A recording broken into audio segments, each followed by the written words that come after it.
ছোট্ট একটা পুকুরের মতন ছিল, ত্রিশূল, একটা মহারুদ্র।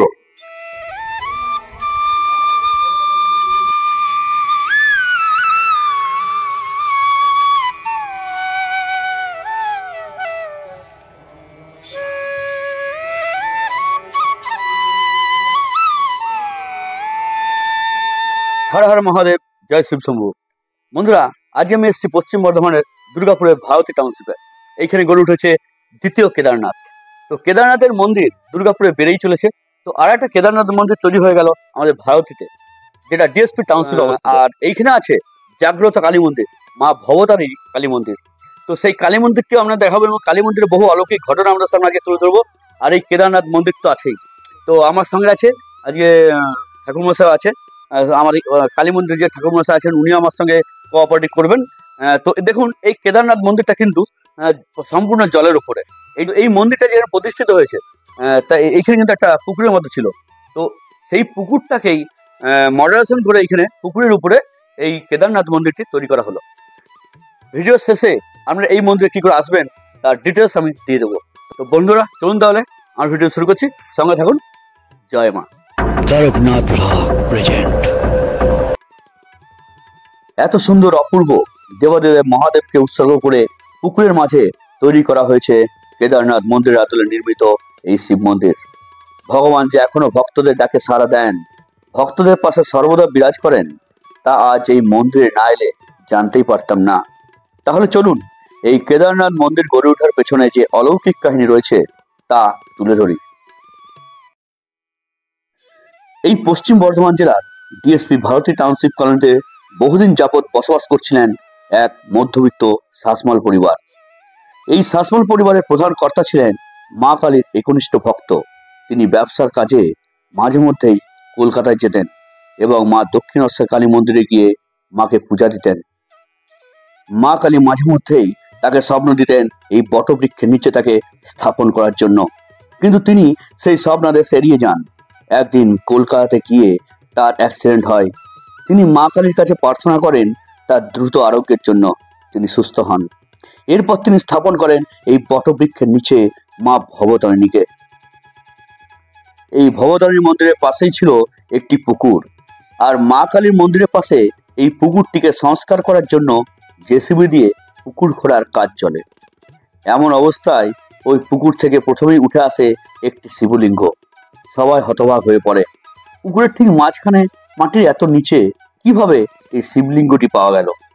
তারপরে ঘটে আরেক আশ্চর্য ঘটনা। শিবলিঙ্গের পাশেই পাওয়া যায় একটি অষ্টধাতুর ত্রিশূল। তখনই শাসমল বাবু ঠিক করেন এই পুকুরের মাঝখানে দেবাদেব মহাদেবের মন্দির স্থাপন করবেন। তারপর দীর্ঘদিন মন্দিরের কাজ চলার পর তৈরি করেন এই কেদারনাথ মন্দিরের আদলে মহাদেবের মন্দিরটি। আপনারা শুনলে অবাক হবেন, এই মন্দির তৈরি হওয়ার পর গঙ্গা, যমুনা এবং প্রয়াগ থেকে পবিত্র জল এনে এই পুকুরটিকে ভর্তি করা হয়। সেই পবিত্র জল এখনো এই পুকুরে রয়েছে, আর তার উপরেই রয়েছে এই কেদারনাথ শিব মন্দির। আমার নাম সত্যরঞ্জন ব্যানার্জি। এই আপনি পূজা করছি আজ 5 বছর। প্রথমে আমরা মায়ের মন্দির ছিলাম, মা ভবতারী স্বর্গধাম সর্বজনীয় কালীবাড়ি। আমরা প্রথম ওই মন্দির নির্মাণ হয় স্বপ্ন আদেশে, শাসমল পরিবারদের স্বপ্ন আদেশ করেন। ওই বটবৃক্ষে প্রায় 100 বছর ধরে মায়ের আবির্ভাব ছিলেন। স্বপ্ন আদেশে মায়ের মন্দির নির্মাণ হয়। মায়ের মন্দির নির্মাণের পর এখানে একটি ছোট্ট একটা পুকুরের মতন ছিল। তো পুকুরটাকে ড্রেসিং করার জন্য এক জেসিবি আনা হয়। জেসিবি যখন প্রথম পকেট মারা হয়, আপনি সামনে দেখছেন ওই যে সামনে শিবলিঙ্গ, ওই শিবলিঙ্গ উঠে, এই শিবলিঙ্গটা মাটির তলার থেকে উঠে এবং তার সঙ্গে এক অষ্টধাতুর ত্রিশূল, একটা মহারুদ্র, ওইটি পাওয়ার পর মানে শাসমল পরিবাররা মনে মনে চিন্তা করে যদি কোনোদিন পেরে উঠতে পারি এই পুকুর করে পুকুরের মাঝে আমরা শিব মন্দির নির্মাণ করব। এটা প্রায় কালীবাড়ি যখন প্রথম নির্মাণ করে তখনই পেয়েছিল। এটা না প্রচার করে রাখা হয়েছিল। আমার ফোন নম্বর হচ্ছে 7602117421 আমরা কিন্তু এবং আমাদের মন্দির সকাল 7 ঘটিকায় খোলা হয়। মায়ের অন্ন সেবা দেওয়া হয়। তাতে গোবিন্দ ভোগের অন্ন থাকে, 5 রকমের ভাজা থাকে, 2 রকমের সবজি ও পরমান্ন থাকে। মায়ের ভোগ দেওয়া হয় 12টা থেকে 12:15 মধ্যে। তারপরে মায়ের মন্দির বন্ধ থাকে, 12:40 মায়ের মন্দির খোলা হয়। ফির 1:10 পর্যন্ত যত ভক্ত এখানে আসে তাদেরকে বিনামূল্যে আমাদের মায়ের অন্ন দেওয়া হয়। তারপরে ঠিক 1টার সময় মায়ের মন্দির বন্ধ হয়ে যায়। মায়ের মন্দির বা কেদারনাথ মন্দির দুটাই বন্ধ হয়ে যায়। বন্ধ বিকাল 4 ঘটিকা ফির খোলা হয়, রাত 10টায় বন্ধ। সন্ধ্যা আরতি যেটা আমাদের 6:40 থেকে শুরু হয়। ओम पुष्पे च फट स्वाहा ओम हम हम गम गम गम गम ओम वाम परमलाय विष्णुवे ओम नमः नारायण नमः एत संप्रदाय श्री विष्णुवे ओम नमः नारायण नमः एत दधिपते ओम नमः महादेवाय गुरु विष्णु गुरु देव महेश्वर गुरु साक्षात् परम ब्रह्म तस्मै श्री गुरुवे नमः ओम अस्य मंत्रस्य अनुचन्द्रस्य गायत्रीस्य शाप मोचनस्य विश्वामित्र मुनि अगर विजय सरस्वती बम्बो जोनि गायत्री देवी सुप्रसन्ना भव।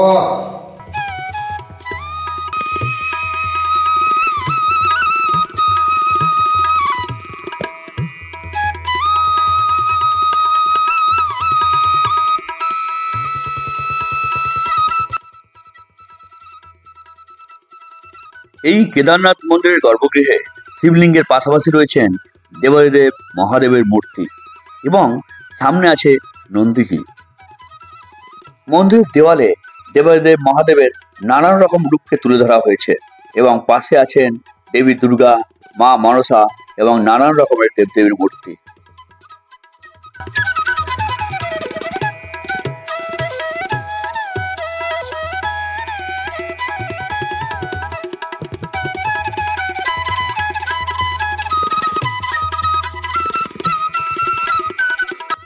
মন্দিরের বাইরে খুব সুন্দর কারুকার্যের পাশাপাশি দেবী দুর্গা এবং ভোলেনাথের মূর্তি অলঙ্কৃত করা রয়েছে।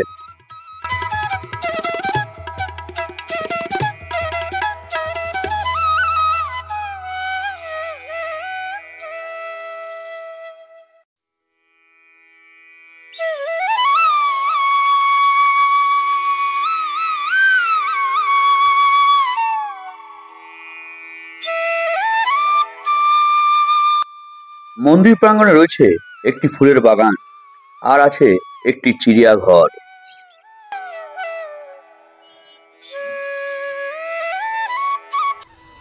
এই কেদারনাথ মন্দিরের ডান হাতেই ওই দূরে দেখতে পাচ্ছেন চিড়িয়াঘর। খুব সুন্দর চিড়িয়াঘরটি, আমার তো দারুণ লাগলো। এই চিড়িয়াঘরে রয়েছে একটি বিরল প্রজাতির পাখি আর আছে হাঁস এবং খরগোশ। তো চলুন এদের সঙ্গে একটু মজা করা যাক।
তো বন্ধুরা, আপনারা যদি এত সুন্দর এই কেদারনাথ মন্দিরে আসতে চান তাহলে পশ্চিম বর্ধমান জেলার দুর্গাপুর স্টেশন থেকে বিজন রোডের বাস ধরে নিন এবং বিজন রোডের বাস ধরে সোজা চলে আসুন ভারতী মোড়ে।